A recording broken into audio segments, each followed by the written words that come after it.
Thank you for being here. It's a great pleasure to be up here with Liz, Rick, and Charles. And I'd like to thank the Fair for organizing this talk, and DAP for supporting this catalog, and for bringing us all together and providing a venue for this discussion. It will be a discussion amongst the three of them, the four of us, and following our discussion, we'll open it up to the audience for questions and answers. So Diller, Scofidio, Renfro, as many of you know, is an interdisciplinary design studio that integrates architecture, visual arts, and the performing arts. They're based in New York City, and the firm is led by the three principals here, Charles, Rick, and Liz. Along with the staff of about 90 architects, artists, and administrators, they they conceive, design, and build projects around the world. Some of the recent projects and the focus of a book, which we'll be discussing, is the transformation of Lincoln Center for the Performing Arts in New York City, which we'll hear more about, the High Line in New York, and also recently the Creative Arts Center for Brown University. There are a number of projects that are in construction or in design. I'll run through a short list of these. The list is much longer. But there's the Broad Art Museum in Los Angeles, the Berkeley Art Museum, the Columbia University Graduate School of Business, Columbia University Medical School, Museum of Image and Sound in Rio de Janeiro, the Culture Shed and residential towers at Hudson Yards in New York City, the Dongguan Factory Complex in Shenzhen, the Stanford University Art and Art History Building, and the Bubble Project for the Hirshhorn in Washington, D.C. There are many other projects, and we won't be able to touch on all of these, but this gives you some sense of the range of projects and clients that the firm has been working with. They also came to prominence and continue to execute projects that are independent projects, sometimes collaborations that I'd say come from a more conceptual or straight artistic practice. There's an exhibition they've just completed collaborating in New York City called The Art of Scent at the Museum of Art and Design. There was an exhibition about wine at San Francisco MoMA a few years ago. They, of course, were featured in a major exhibition at the Whitney Museum, and have also completed a number of films, performances, etc. So that's a bit of background, and now I'd like to begin our conversation. Because we're here at an art fair, I think it would be interesting to try to keep our conversation centered around some of your projects that relate to art and art museums, but that should be relatively easy and also keep quite a broad spectrum for us to cover, since so many of your projects do.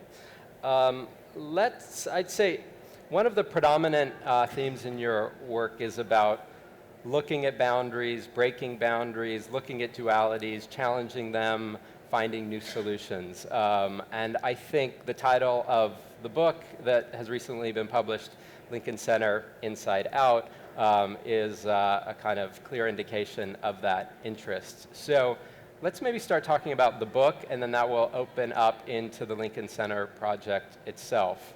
What's so interesting for me about the book is that it's a book that can be read in two ways, many ways, but there's kind of two predominant ways of looking at it. There's the text, and there are then the images. And by kind of opening the book, and then, as you'll see, we don't have a copy up here, but the book is created is composed of a number of gatefolds. And so you can flip through the book and see images, or you can open the book and then it reveals yet more and more kind of mini books or mini experiences within the book.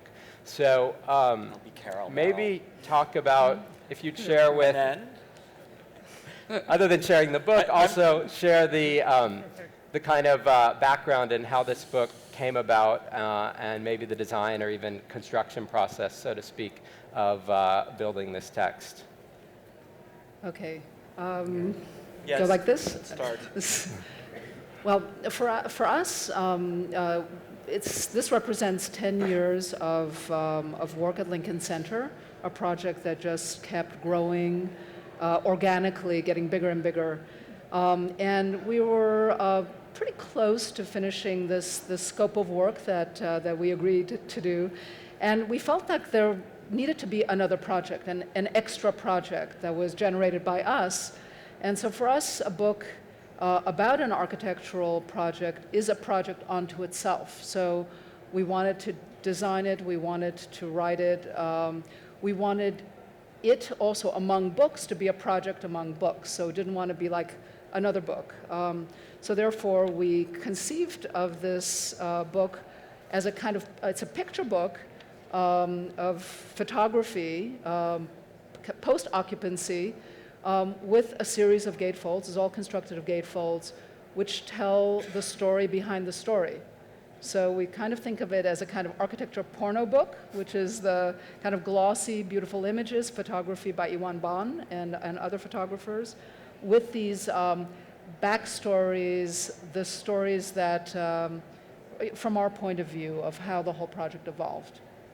Yeah, although it's a microcosm, in a way, of Lincoln Center. Speak up. Can't hear it? Oh, now it's better, yeah. There we go. I'll bend that up. Although it's a microcosm of Lincoln Center, it was also very similar doing the book, which took over a year. And there were probably as many arguments about the title, about the layout, about the writing, as there were as we went through the 10 years of Lincoln Center. We're always involved, all three of us are always involved in all the projects, and we're very blunt at times with each other. So there were disagreements, there were agreements, there were arguments, and then there was probably a great deal of angst trying to come up with a title. Well, it was it was sort of wonderful and awful to relive the 10 years again in a capsule of 6 months, because we had to go over all of the issues one more time, as if once wasn't enough. But you know, it's closure. It offers closure to the project in a way as well. I want to pick up on one thing that you said, Rick, that you all work together on all of your projects. And maybe can you elaborate on that a bit for all of us, what the kind of different roles that you play as you're working together, or how that's maybe even evolved and changed as you've been working together as a triad? Well, I think it starts from when Elizabeth and I first started working together. There was concern initially about authorship, who was responsible for what. And I remember working on a drawing, I was working on a project.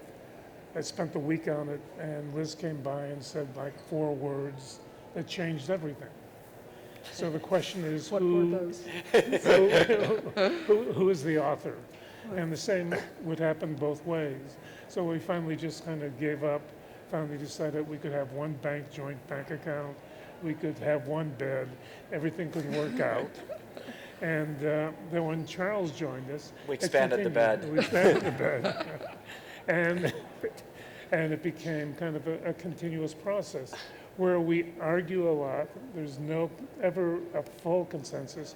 But the way we work is one of us will be the contact with the client, but all of us know what's going on with the project and are kind of deeply embedded in the work that's going on in the studio. Just to add a little something, we're a very collaborative studio. It's not just the 3 of us that are designers, but 90% of our office is designers. And that's sort of unusual in an architecture firm that's doing the scale of work that we're doing. Usually 80% are sort of technicians and 10% are doing the design work. Mm-hmm. So everybody comes to the table with ideas. There's trays flying, you know, we're yelling and screaming. And it's not just us, it's the whole staff. Uh-huh. It's very inclusive. Yeah. I want to just disagree, because we always disagree, and that's our mark. We are control freaks. And we always describe the office as bottom up, but actually it's bottom up and top down, and there's some kind of turmoil in the middle that produces the projects. There is kind of a benevolent dictatorship going on, but work does get done.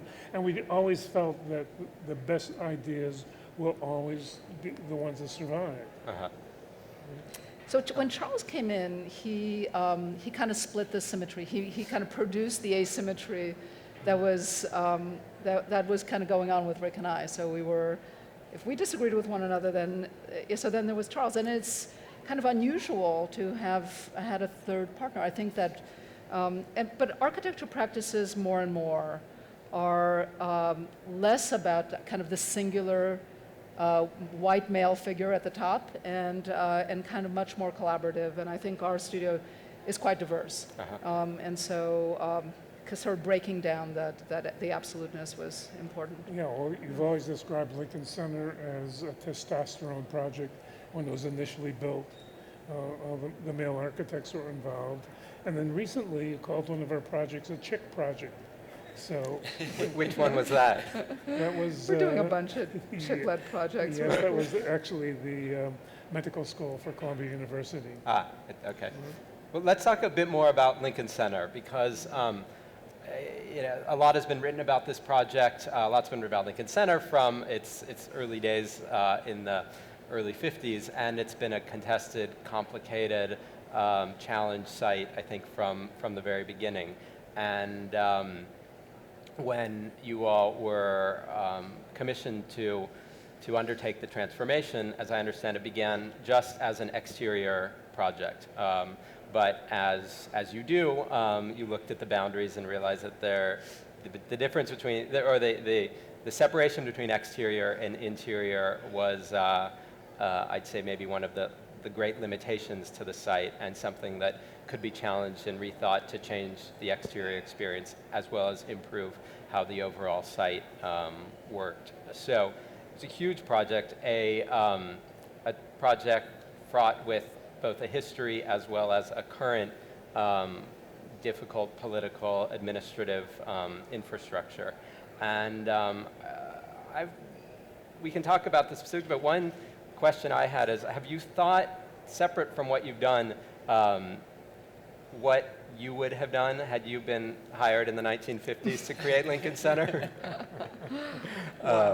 Understanding the functions now, the way that you do, and what it needs to do as a cultural and performing arts center? Well, I'll start. Yeah. Coming to it now, it's hard after 50 years of sociopolitical change to imagine quite what it was like then. But we came to it thinking that it was a major urban planning miscalculation. There were, just in terms of the mega block planning, and very car-centric, very much devoted to a suburban elite, but there was one thing that was really pretty fantastic, and I think in a way forward-thinking, that was not so popular then, and that is the convergence of the performing arts into one site, which I think Rick remembers the feeling that this was kind of ghettoization of the performing arts, and it should not happen. But now when we look at it, we think of it as synergy. But I think that's just to kind of begin that conversation, we had to try to figure out how to rethink that urban planning for a totally new culture, to a kind of a more democratic city where Lincoln Center's own leadership really wanted to turn it inside out. So there was a perfect alignment of our politics and Lincoln Center's politics. Yeah, but that's a good question. If we had been around then, what would we have done? What would we have put up? And I don't think architecture was really up to the task at that time. There was, in New York City, you had probably the Ford Foundation. You had Lever House was coming into its own, but there wasn't, in fact, an architecture typology that was really, you could say, you're going to do a grand gesture, bring all the cultural institutions together, and this is what the architecture would be. And and I think clearly everybody was struggling with it, to the point where some of the more responsible architects withdrew. They said, we can't involve ourselves with this project. I don't know. It was designed by committee. I think that's what killed it. You know, Right. and they couldn't achieve consensus. Yeah, but what would you have done? Well, first off, I don't think a center like this would ever be made now. I don't think they would ever come together willingly and decide to. Except in China. In China, I was going to say, the Yes. projects we have that are most closely related to this are in China, where there are multiple performing arts facilities coming together.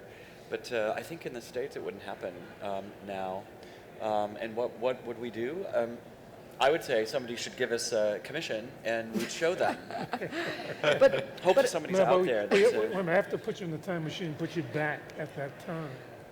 Oh, Rick, where I wasn't architecture born then. was. Where, no, you have to imagine. But what was happening and what was really interesting to get into the archive, and there hasn't been a lot of scholarship on this era, really, and on Lincoln Center, and I hope it starts. But you know, we tried to find out as much information as we could, and there's still some architects that are out there that worked on Lincoln Center. One of the very interesting things is that architects like Alto and Breuer were originally involved in the group, and they were, I don't know whether they were asked to leave or they dropped out, but they were like true modernists. And the group of architects that went ahead with the project were starting to taste postmodernism in architecture. They were looking at references in the past. And they felt that there was some kind of, that the international style and modernism had kind of lost any kind of sense of depth, and so they felt that it was kind of worn out, and they wanted to move backwards. And they picked up a lot of historical references in the work, and you could see the kind of classicism that's built into the project.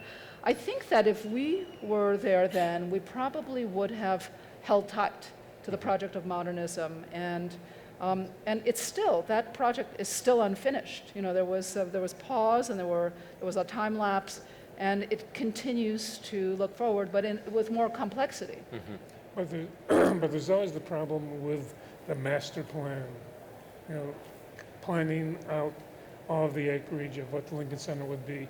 Master plans, I think, tend to stifle change, flexibility, and growth.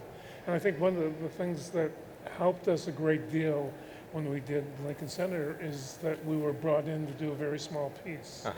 We were brought in to look at exterior public space. That was it. And again, we were quite surprised that they selected us, considering the opposition we're up against. And it was over the 10 years that projects were added to it, and it kept growing and growing. So we never went in and they said, oh, we want to do A, B, C, and D. Please show us what you would do. So as things changed and were altered, you could see how the repercussions were that kind of went through the center, and then that would really change the way you would approach the next piece. But one of the most significant changes, I think, is the placement of the entry, the drive underground, or at least submerged, so that there's a clean entrance to its Josie Robertson Plaza. And I think in discussions, or at one point, the analogy was made that it allowed for the visitor to arrive on stage at the plaza, at the fountain, in a parallel fashion to the way that a performer would arrive on stage. And I think this speaks to a kind of key element of your work, looking at the role that the inhabitant, that the participant plays, and how that can change and can be, well, shifted based on architecture. And I think that then leads to the way that you think about society and using architecture to create a social space. And I think that's something that's been referred to a lot, and it's a goal of museums, it's a goal of art fairs, but I think you all have a very distinct way of thinking about how you can construct a social space and what that means. So maybe Charles, if you want to speak directly to this point, but the idea of really, in your role as an architect, how you can modify the way people behave or see their world. And the High Line would maybe be a great example, or any of your other projects or general kind of philosophical outlook. Yeah, I like that you picked the gay guy to talk about the social network. But anyway, no. When we first started working on the High Line, we wanted to make a park for the alternative culture of New York. Parks in New York were dedicated to activities, running, jogging, We wanted to make a park that was dedicated to nothing, and we wanted it to be open to all the other people and all the other activities. In fact, cruising was one of the things we thought about from the very beginning.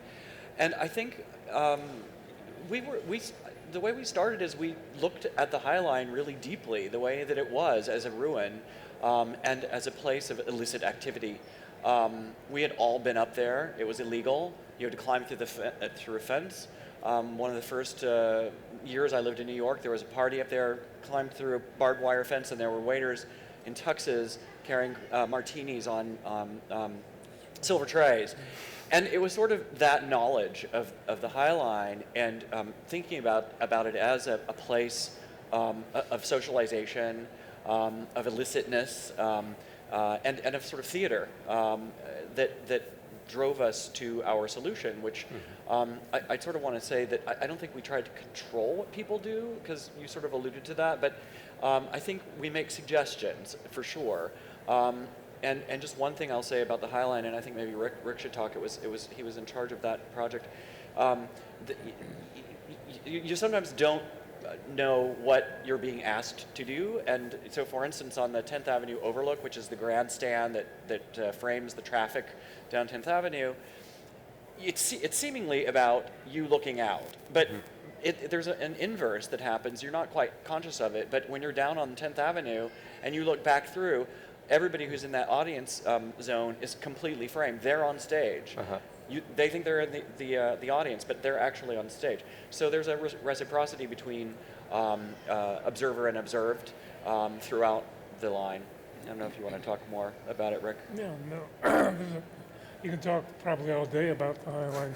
But I think going back to your question, I think one of the things that we do, I think successfully, is make the person feel as though they're on stage. And this goes back, and I mentioned this once before, about the first time I went to Tony Garnier's Paris Opera, and I came out during intermission, and I felt rather than walking into a lobby, I was walking out on the stage, and all the people out there were performers on the stage. And I think that both Lincoln Center and the High Line do that. They prioritize you and make you feel important and make you feel not simply a spectator, but a protagonist in the space you're occupying. And I think that's so important in public space. There is, just to add to those guys, that there is a thematic in our work that goes back a long way that has to do with just visuality, the interest in visuality, and is the culture of vision, and in all its various ways. So we did a lot of surveillance projects early.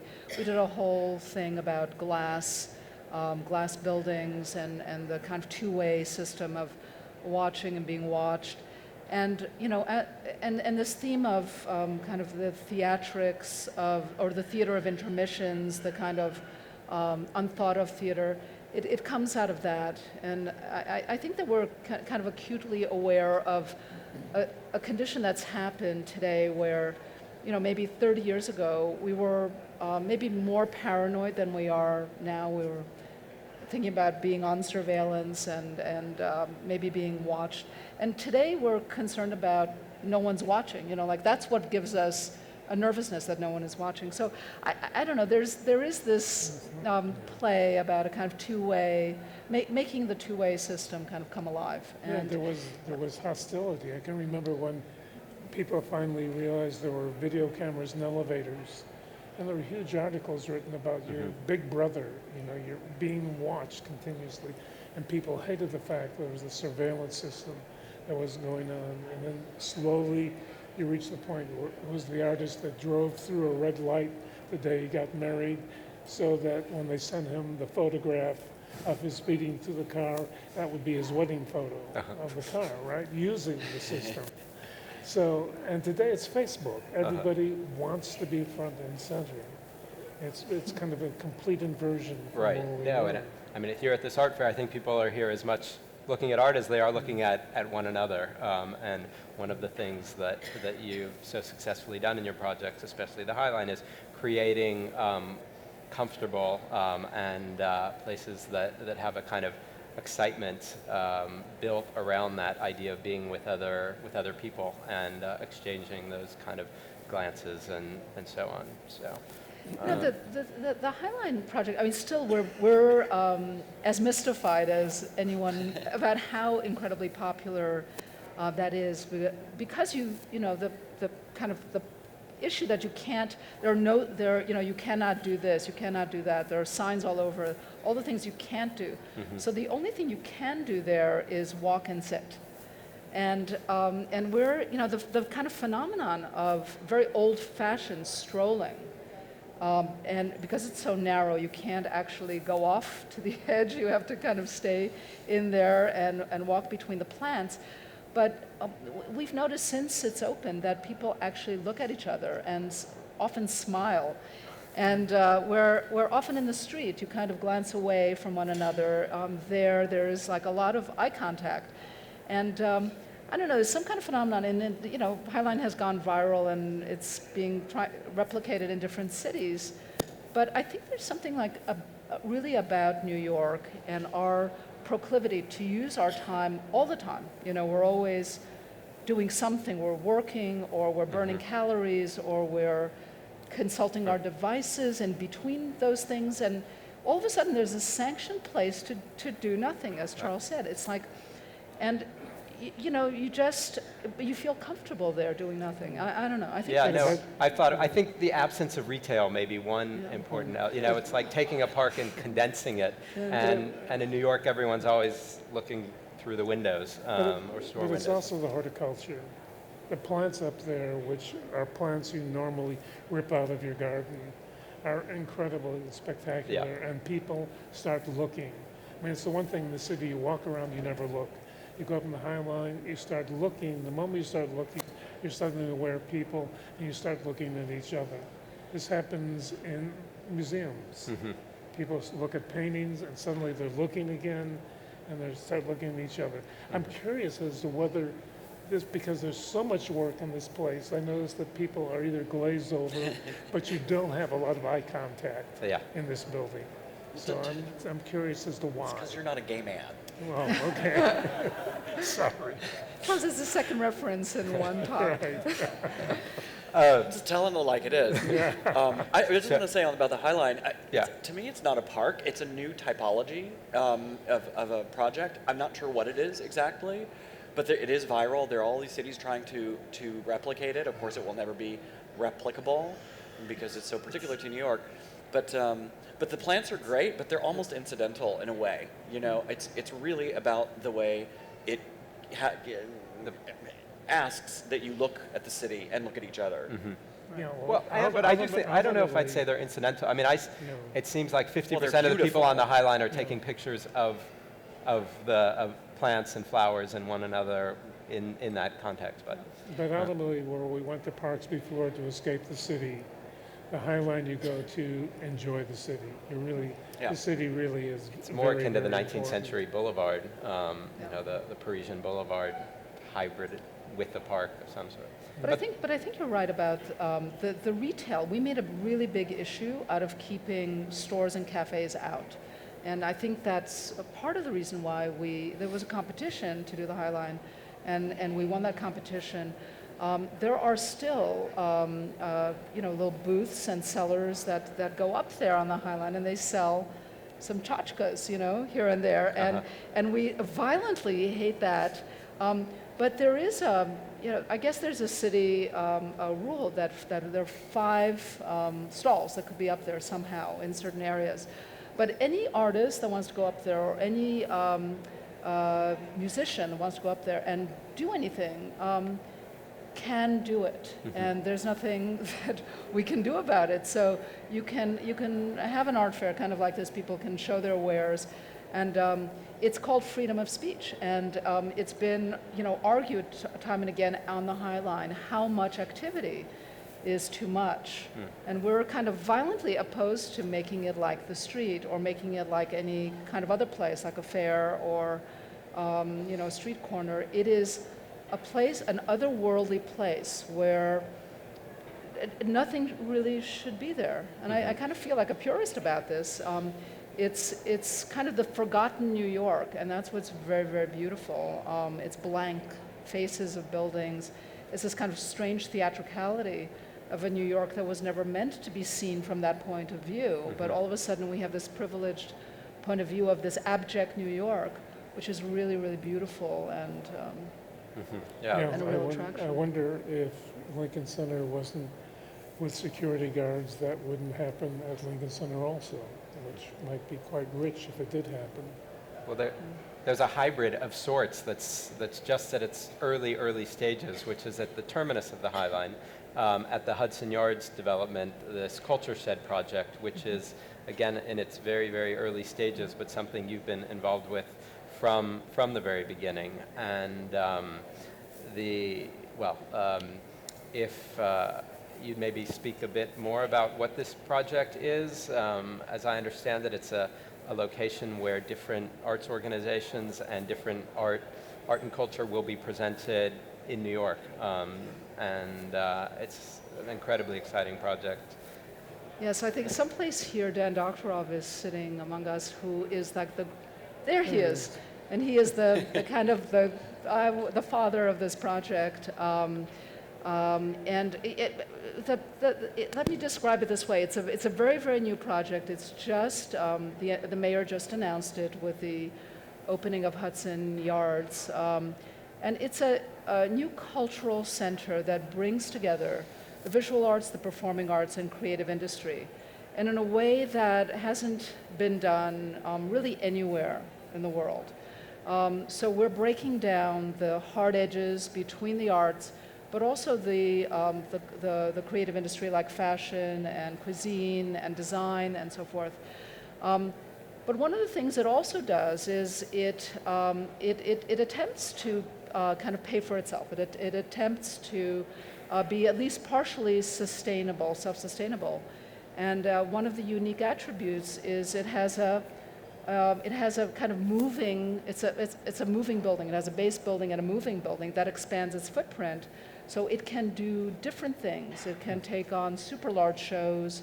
It can take on large performances. It can take on Fashion Week, or it can take on an art fair, as well as do many, many other things. And it's very different in terms of its structure, its formal structure, than, it's kind of defining a new institution, and that's what we're all involved in. It's a new building for a new institution that doesn't exist. Coming from an institution, it seems like a project that might also require that other institutions think differently about how they're operating with one another. So that's exciting too. It's been incredibly difficult for us to design this project because it is a new typology, and to find the architectural form for it has been, we keep beating our heads. I think we're getting there now, but it's taken a while. It totally makes sense, though, in the 21st century, to make an architecture which acknowledges its financial, what it has to do financially. I mean, every museum now rents out most of their spaces, but they weren't designed to be rental spaces. There's a lot of retrofitting and shoehorning. So this is really trying to tackle the problem of having an institution in the 21st century. Well, also, in the Times today, there was this article about Basel and the commerce and art, the relationship between art. And I think we're always struggling with that. Are we too much on this side, too much on that side? And I think that many institutions kind of fight the relationship to commerce and don't want to kind of dirty themselves. I think that we feel that we're kind of almost in a different time where we don't have we're not state sponsored. We don't have state sponsored art, and we do have a different relationship with philanthropy and with having to work with sponsorships and so forth. And Culture Shed kind of takes that up really head on. Well, how could we actually break down those limits, those barriers in a way that doesn't seem dirty, or, but it's gray. And it's interesting that it's gray, that these, not only culture and commerce, there are real crossovers there that are interesting, but also institutional crossovers. And I should say that between the Guggenheim and MoMA and the Whitney and New Museum and other museums in New York, as well as potential timeshares with institutions abroad, there could be some really great synergies with an institution that isn't overly branded, you know, that doesn't come with a long history and legacy. And Cultureshed aspires to be a kind of open source place that kind of brings in a lot of people, a lot of institutions, and allows things to happen that would not normally happen in New York. Sounds incredibly promising. I mean, it's interesting the way that you're speaking about this.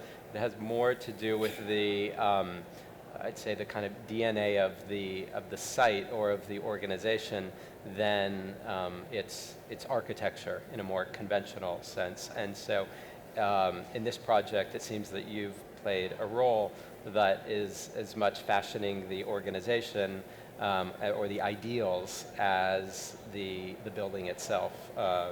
So I think that's quite an unusual role for an architect to play, but an exciting one, and may make the built environment that much more successful than coming in kind of once the mandate has already been set.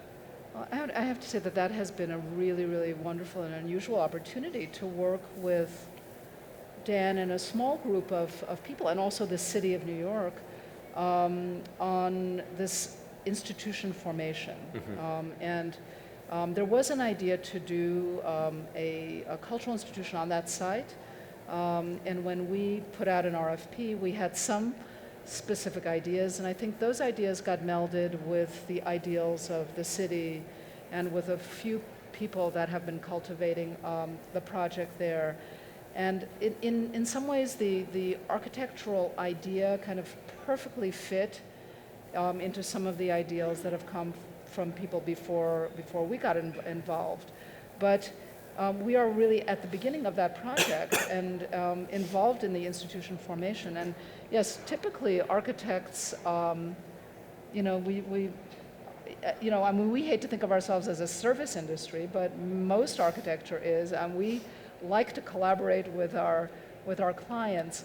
But it's true that most programs are inherited, and we try to make changes. We tried, like the High Line was very much from the ground up, but this project is a little bit different. We're involved in a kind of dialogue with leaders that kind of transforms space making and institution making.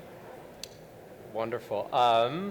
Well, thank you for sharing about many of these exciting projects that many of us have probably experienced. So to now have the sense of what went into the thinking behind the development, the transformation, the construction has been great to hear. I think your discussion has probably caused some people in the audience to come up with some questions of their own. I think we have just a few minutes, but if there are any questions, I think we can take some. Yes? I have to put my sunglasses. Hi, it seems to me that with the High Line, you're pioneering a new kind of architecture, which I'm a social psychologist, but I would say what you're created there is a social architecture, so that what is being built is not something with bricks and concrete and steel and so on, but there is just as much of a structure, only it's a structure of social interconnectedness. So I'd like you to comment on that. Thank you. I think that project in particular was a challenge in self-restraint for the architecture. The site is magical already, and simply finding a way to get the public there and to be able to cohabit with some of the plant life, some of the species that actually found their way there anyway, and figuring out just how loud the architectural voice had to be was very much part of it to kind of produce some kind of effect that between the urban site and kind of the one-to-one. So I would just say thank you. I think it's a really nice observation. That it's intangible, ineffable. That this architecture maybe advances or is different than a lot of the architecture we've been seeing in the past 20 years, which is all very much look at me and take a picture of me. This is something you actually can't photograph very easily. I think Rick, I often said that our job was to defend it from architecture. I think that Simple as that. sums up the responsibility Yeah. and the reason for the success, maybe. Is there a microphone Somebody. over here?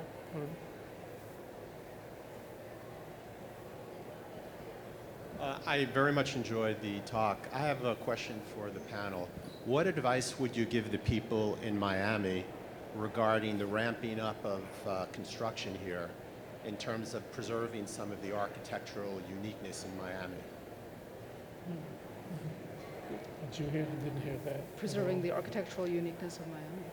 Is stuff being threatened? I mean, there's a we don't really know, or I don't know.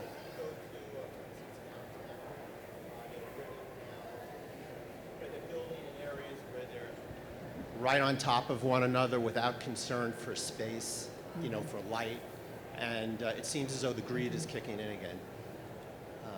And I was just wondering if you had any advice for the city. You know, I mean, I'll just start.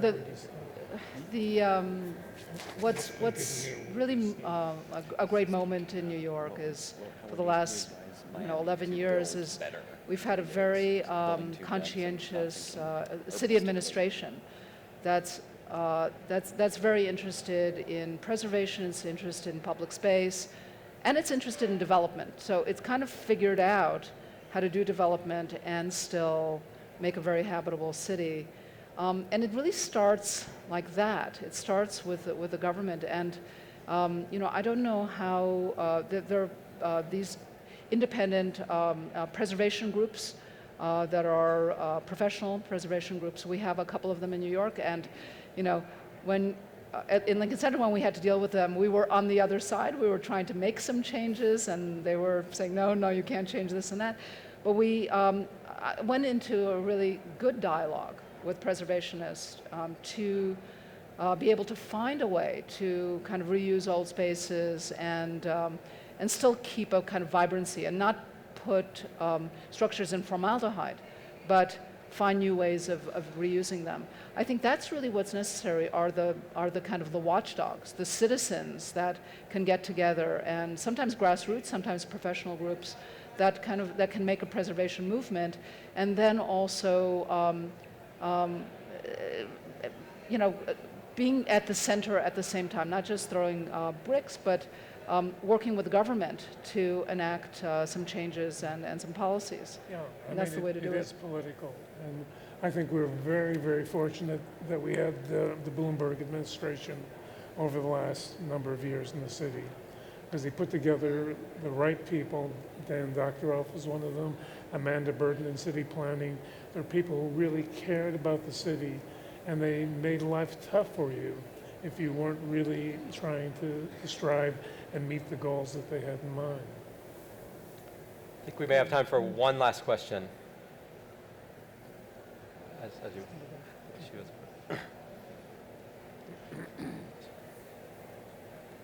Hi, I really wanted to ask this question. You kind of touched upon it a little bit in the talk, but I think from the first time I entered the High Line, I was really curious about the choice of letting the plants that was already there stay, and I'm really curious about why, because, the first time I went there, I used to not live in New York, and I had a garden, and if I saw any of those plants there, I would have thought that was weeds. I would have gotten my spade out, gotten rid of it immediately, and if someone, next door saw that in my garden, they would probably just think that I wasn't able to take care of my own garden.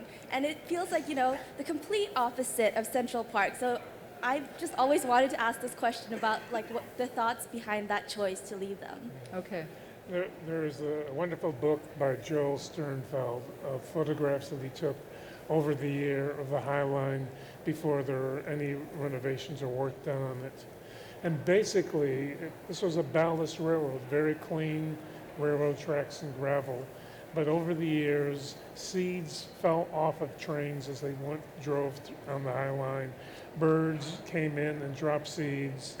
And you had plants growing there, which were really kind of native New York, New Jersey, Connecticut species, which were absolutely kind of the horticulturally what you would find in the fields, not of the cultivated gardens.